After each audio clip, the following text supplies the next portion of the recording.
Introduction à la pensée politique islamique. Préface, texte politique d'Ibn Taymiyyah.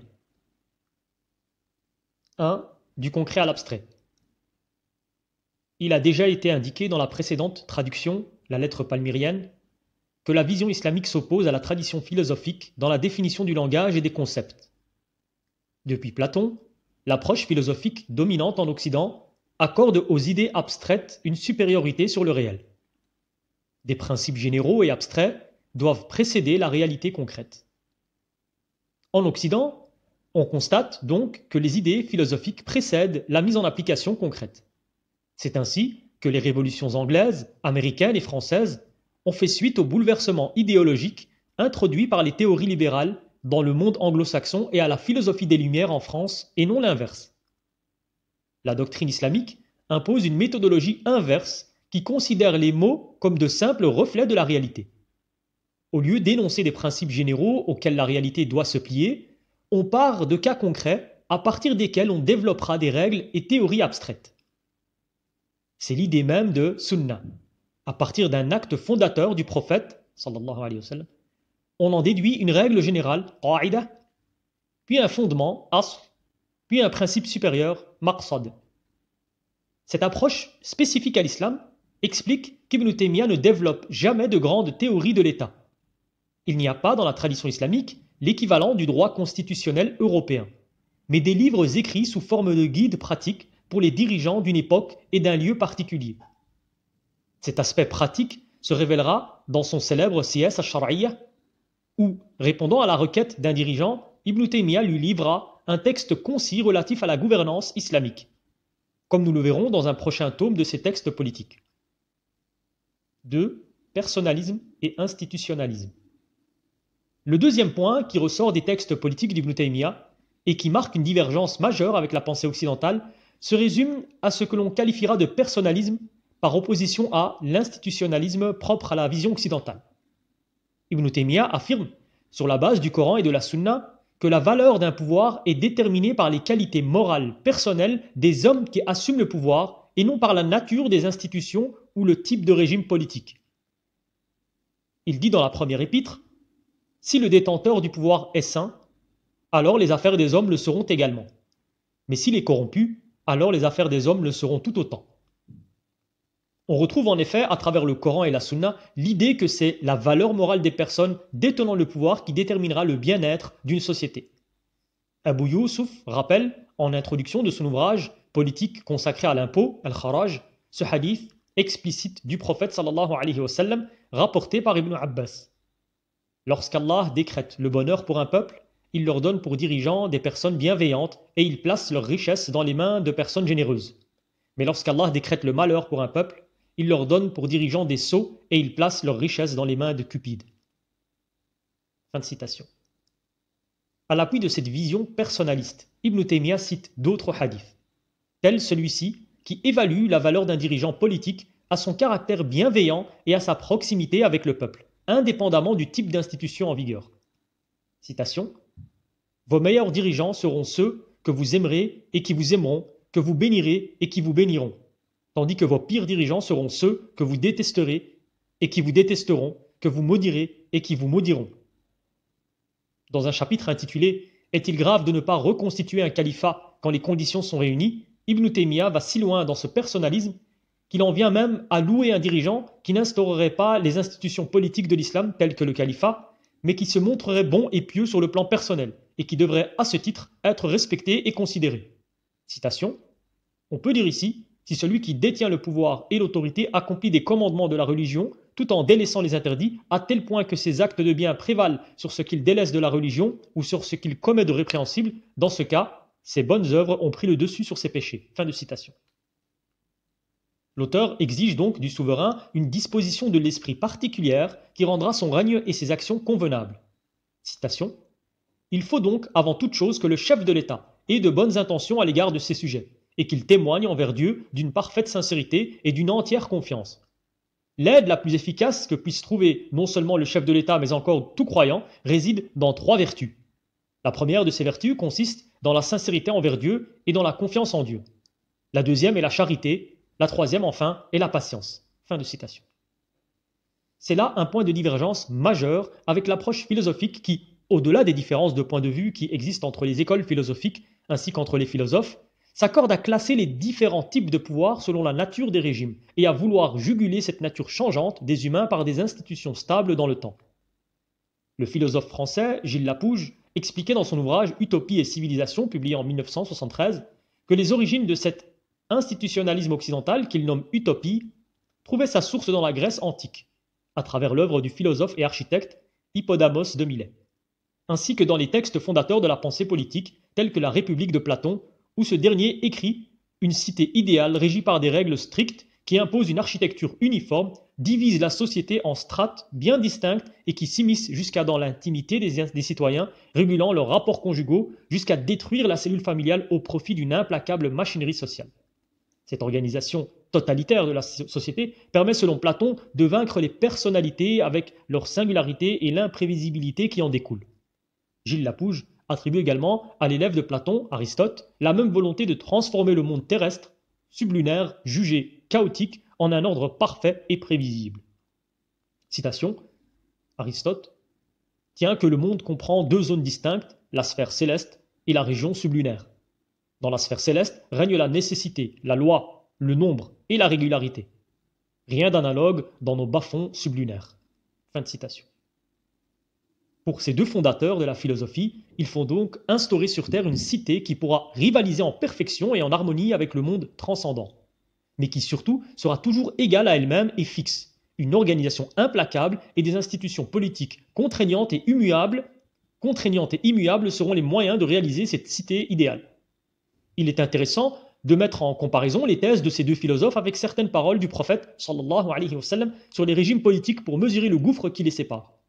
C'est le cas de ce hadith qu'Ibn Taymiyyah citera de nombreuses fois dans les présentes traductions, où le prophète sallallahu alayhi wa sallam décrit l'histoire du monde musulman selon une succession de divers types de régimes politiques.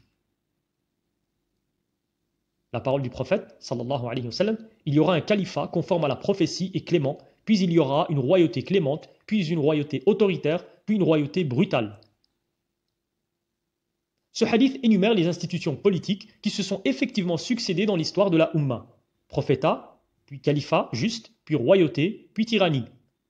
Il apparaît que, contrairement à la volonté de Platon de figer l'histoire, l'islam admet et tolère ces changements de pouvoir à travers le temps et ne cherche pas à imposer un régime fixe et intemporel, reconnaissant ainsi la relativité dans le temps des institutions qui évoluent, déclinent, se corrompent et disparaissent. La classification des régimes politiques.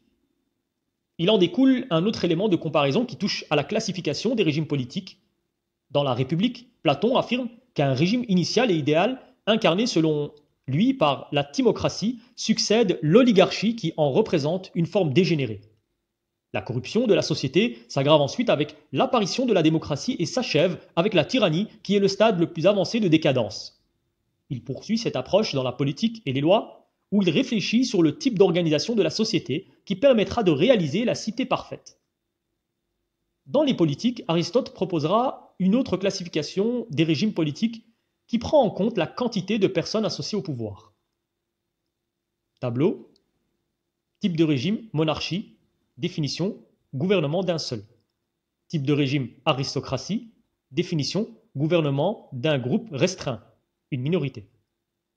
Type de régime, république, définition, gouvernement des masses, une majorité.